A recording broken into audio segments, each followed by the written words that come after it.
Ciao, sono Shaima, ho 26 anni, lavoro ad Engineering come consultant su sistemi e tecnologie cloud.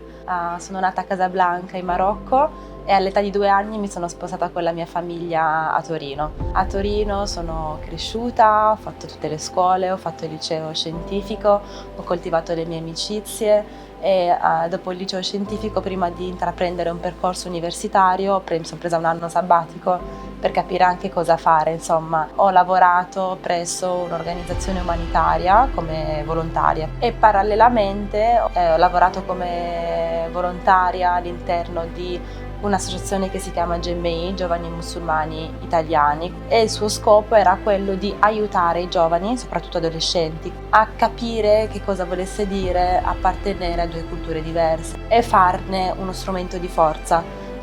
Dopo quest'anno che mi ha anche aiutato a capire che forse la mia vocazione era verso il gestionale, non più verso la medicina, ho fatto ingegneria gestionale al Politecnico di Torino, quindi ho mandato il primo curriculum a Milano ad Engineering. Dopo 2 giorni mi hanno chiamato per un primo colloquio con l'HR, è andato molto bene, positivo, e il secondo colloquio, che era quello un po' più tecnico, l'ho fatto con 2 manager della mia business unit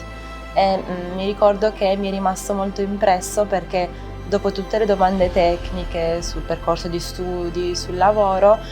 il mio manager mi ha chiesto: ma tu come vivi la tua identità, no? Nella tua vita quotidiana? Ed era molto curioso, cioè mi stava proprio ascoltando e lì avevo capito che probabilmente stavo andando a conoscere una realtà che era un po' più sensibile verso quello che era la diversità e l'inclusione. Ho detto che quello che ho sempre vissuto, ovvero che la mia diversità spesso mi ha aiutato a dare di più, a far capire che io valgo, che io conosco i miei diritti, che io sono italiana, che io sono uguale, sono diversa, ma ho gli stessi diritti di tutte le persone. Ho risposto appunto che per me è un vantaggio, che per me è un qualcosa, uno strumento che aggiunge valore al mio essere,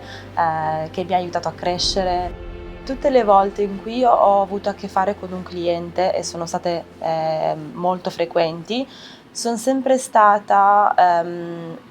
trattata come Shaima, come il consulente, non come la donna musulmana, quella con il velo. E per me questo è estremamente importante, perché vuol dire che ho comunicato altro, vuol dire che le persone erano pronte ad accettare che non è strano che io mi trovassi lì, che non è strano che una donna musulmana che porta il velo